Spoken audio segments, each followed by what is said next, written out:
Los presidentes de Rusia y China, Vladimir Putin y Xi Jinping, anunciaron oficialmente la prórroga del Tratado de Buena Vecindad, Amistad y Cooperación entre los dos países. Los líderes de ambos países hicieron una declaración conjunta y anunciaron la prórroga del Tratado Ruso-Chino de Buena Vecindad, Amistad y Cooperación, informó la televisión central china. El acuerdo fue firmado en julio de 2001 por Putin y el entonces presidente chino, Jiang Zemin. En pasado marzo Rusia y China acordaron su prórroga automática por otros 5 años. El presidente ruso destacó la importancia de que en la conversación se realzó la ausencia de pretensiones territoriales en los dos sentidos y la determinación de los dos países de convertir la frontera común en una franja de paz y amistad eternas. Putin recalcó además que de enero a abril de este año el intercambio comercial entre Rusia y China superó el 22% pese a las crisis financieras globales y la pandemia y manifestó la esperanza de que a finales de año se lograrán nuevos récords comerciales. De 2001 el intercambio comercial aumentó 14 veces, enfatizó. Por su parte, el líder chino también expresó su seguridad de las relaciones de los dos países se seguirán desarrollando. En condiciones cuando el mundo entra en un periodo de inestabilidad y cambios considerables y el desarrollo de la humanidad está desafiado por numerosas crisis, la estrecha cooperación de Rusia y China da una energía positiva a la comunidad internacional convirtiéndose en un modelo de relaciones internacionales de nuevo tipo, dijo. Reino Unido denuncia su posición vulnerable ante tecnologías militares de Rusia y China. Las tecnologías rusas y chinas en el ámbito militar ponen a Londres en una posición vulnerable, declaró el jefe del Estado Mayor de Defensa del Reino Unido, Nicholas Carter.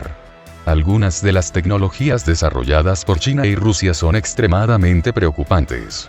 En cierto modo, nos ponen en una posición vulnerable, dijo Carter citado por el periódico The Telegraph.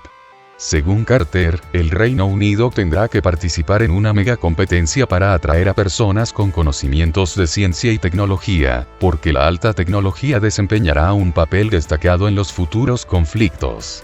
Al mismo tiempo, denunció que actualmente el Ministerio de Defensa británico tiene dificultades con el reclutamiento de personas con conocimientos científicos, tecnológicos, de ingeniería y matemáticos. A Occidente le preocupa cada vez más que China sea una potencia. Castigo con sanciones más duras. Es lo que promete China a la Unión Europea (UE), si ésta no cesa en su cruzada de intentar dar presuntas lecciones sobre derechos humanos. Así lo han dejado saber el Ministerio de Exteriores del gigante asiático, tras sus contrasanciones impuestas al bloque comunitario. Morales de doble moral. China devuelve los golpes, y lanza un mensaje a navegantes. Luego de que los moralistas imperialistas de siempre, entre los que se encuentran el exportador de democracias y de libertades, Estados Unidos, y sus coristas habituales, Reino Unido, la UE y Canadá, el gigante asiático lanzó una batería de sanciones contra 4 entidades y 10 personas políticos en su mayoría del bloque comunitario. Estas personas tienen prohibido su ingreso, y el de sus familiares, a China continental, Hong Kong y Macao, y a las empresas y organizaciones asociadas a esos individuos se les prohíbe hacer negocios con China. La monserga de los moralistas para justificar sus sanciones contra Pekín se basan en presuntas detenciones masivas de uigures en Xinjiang, algo que China rechaza al indicar que se trata de campamentos, centros de formación profesional enmarcados en los esfuerzos para combatir al chantaje. Lo particular de la situación es que hacía más de 3 décadas, 32 años para ser más precisos, que Europa no sancionaba a China.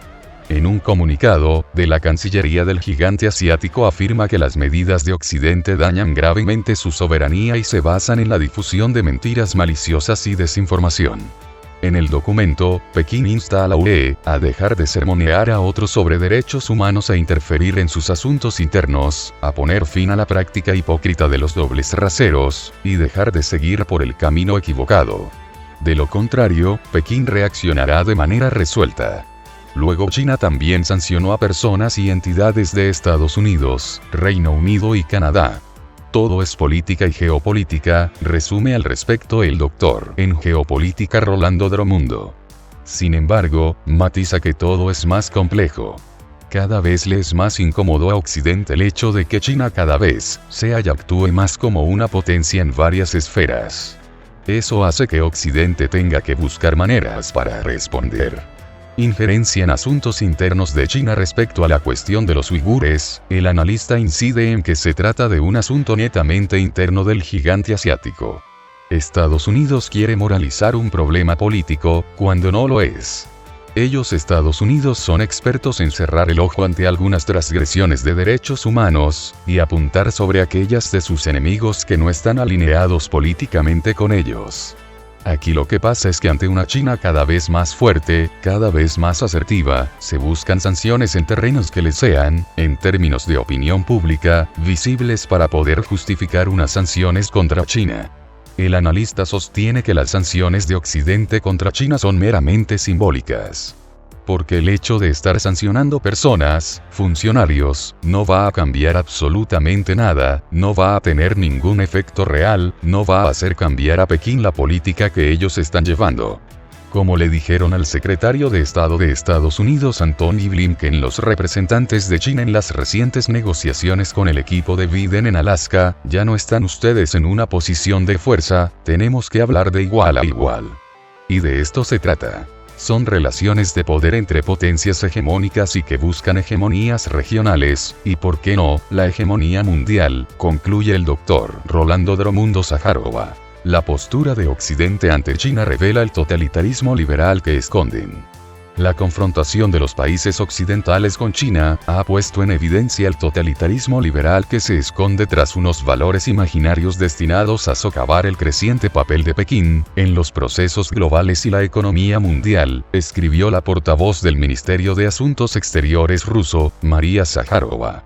La diplomática recordó una entrevista con el New York Times donde el secretario de Estado estadounidense, Antony Blinken, dice que Washington y París coinciden en que a China no se le debe permitir jugar un papel dominante en el mundo. La frase no es solo arrogante, sino que refleja la esencia de las maniobras occidentales. Los valores defendidos con tanta vehemencia por Occidente resultan ser un verdadero totalitarismo liberal, enfatizó. Añadió que al leer otros materiales de los medios de comunicación occidentales, en particular, sobre los resultados de la reunión del G7 celebrada en el Reino Unido a principios de junio, hay un pronunciado subtexto antichino. El leitmotiv es 1. La reunión en la bahía de Cardiff fue el primer paso en la creación de una alianza antichina de las democracias occidentales, continuó en su canal de Telegram. Según Zaharova, en los discursos oficiales posteriores a la cumbre, los participantes hicieron hincapié en ello. El canciller alemán, Angela Merkel, dijo que Alemania vincularía la cooperación con China a la situación de los derechos humanos en el país. Mientras el primer ministro británico, Boris Johnson, invitó a Australia a hacer frente a la agresión china y al mismo tiempo envió buques de guerra al mar de la China meridional. En tanto, el presidente de Estados Unidos, Joe Biden, se ha opuesto firmemente a la participación de China en el desarrollo de las reglas del comercio mundial y la tecnología en el siglo XXI. La retórica anti-China de Occidente. La portavoz de la Cancillería rusa calificó estas acciones de los países occidentales como otro ejemplo de la sustitución del derecho internacional por un orden mundial basado en normas. No existe ninguna disposición en el derecho internacional en virtud de la cual se puedan formar complots infundados contra países aplicando presiones, amenazas y sanciones. Pero en las reglas de Occidente sí están tratando de extenderlas a todo el mundo, resaltó. Agregó que todo esto está respaldado por medidas económicas. Merkel, en una reciente intervención, expresó su esperanza de que en la próxima cumbre se pongan en marcha proyectos específicos de expansión de las infraestructuras antichinas de las democracias mundiales, empezando en los países africanos, resaltó. Después de la cumbre del G7, Washington acordó con Londres y Bruselas las subvenciones estatales a los fabricantes de aviones de pasajeros. Según Zaharova, muchos expertos coinciden en que este gran acuerdo aéreo responde a los planes de China de introducir en el mercado mundial sus aviones de pasajeros en un futuro próximo, que le harían la competencia a los Airbus y Boeing. Los antiguos rivales Boeing y Airbus que se disputan el mercado ya hace 17 años firmaron un acuerdo para contrarrestar las economías antimercado como China. ¿Pueden los países occidentales existir pacíficamente por lo menos durante 10 años sin llamar a ninguno de los estados pacíficos enemigos y adversarios? concluyó Zaharova. The New York Times. La mayor amenaza para Estados Unidos es el propio Estados Unidos. La mayor amenaza para el futuro de Estados Unidos no viene de otros países, sino que de la misma nación americana y sus graves problemas nacionales, considera el columnista de The New York Times Nicholas Kristof, en una nota editorial. La llegada de Joe Biden a la presidencia causó entre los ciudadanos estadounidenses una acentuada sensación de confianza en que el líder político del país es capaz de hacer lo correcto, al contrario de su predecesor, subrayó Kristof. Sin embargo, consideró que en términos de bienestar en el país y competitividad en el extranjero, la pura verdad es que Estados Unidos se está quedando atrás. En algunos aspectos, nos dirigimos hacia la mediocridad, subrayó el columnista en su artículo titulado, La mayor amenaza para Estados Unidos es el propio EU. Para ilustrar su posición, Kristof comparó algunos índices de otras naciones con aquellos del país norteamericano. Los griegos tienen tasas más altas de graduación de la escuela secundaria. Los chilenos viven más. Los jóvenes de 15 años en Rusia, Polonia, Letonia y muchos otros países son mejores en matemáticas que sus homólogos estadounidenses, lo que tal vez sea una métrica de la posición de las naciones en una generación o dos, escribió Kristof. El columnista subrayó que una quinta parte de los estadounidenses de 15 años no es capaz de leer al nivel que se espera de un niño de 10 años. Un dato que genera preocupaciones acerca de cómo esos millones de estadounidenses va a competir con otros ciudadanos del mundo en una economía globalizada, sostuvo. El periodista agregó que, pese a que a los estadounidenses les gusta considerarse los número uno en todo, la realidad es bastante distinta. De hecho, Estados Unidos se encuentra en la 28ª posición del Índice de Progreso Social, que mide salud, seguridad y bienestar en todo el mundo. Peor aún, Estados Unidos fue uno de los 3 únicos países, de 163, que retrocedió en bienestar durante la última década, destacó Kristof.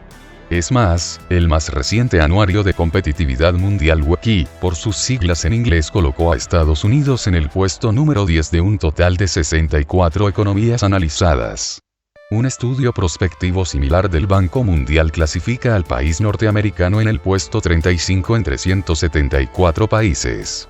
Según Kristof, la mayor amenaza para el futuro de Estados Unidos no es la emergente China o lo que llamó la Rusia rebelde, sino los propios problemas dentro del país.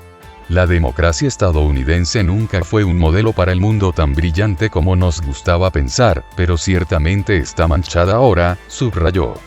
Asimismo, el columnista consideró que el sueño americano de la movilidad ascendente, que atrajo a muchos migrantes al país en décadas pasadas, se vuelve cada vez más quimérico.